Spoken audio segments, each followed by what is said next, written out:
বন্ধুরা, শনি ও মঙ্গলের বিরল ত্রিকোণ যোগের ফলে 7 রাশির কপাল খুলবে। এই 7 রাশিরা হলো মেষ, তুলা, বৃশ্চিক, ধনু, মকর, কুম্ভ ও মীন রাশি।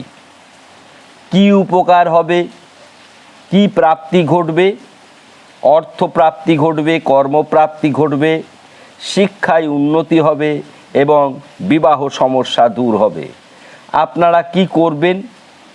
এই বিরল কেন্দ্রযোগে আপনাদের করণীয় কি?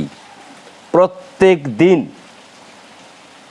সূর্যকে অর্ঘ্য প্রদান করবেন।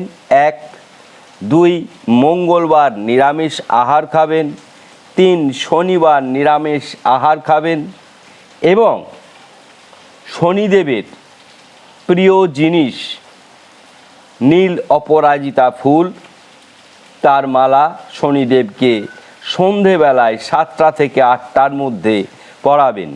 শনিদেবের ইষ্টদেবী দক্ষিণাকালী, তার বীজ মন্ত্র করবেন 28 বার। ওম ক্রিং হ্রিং হ্রিং দক্ষিণে কালীকে স্বাহা। দক্ষিণাকালী ছবি এখানে দেখতে পাবেন। দক্ষিণাকালীকে দর্শন করে এটি করবেন। ভিডিও ভালো লাগলে শেয়ার করুন।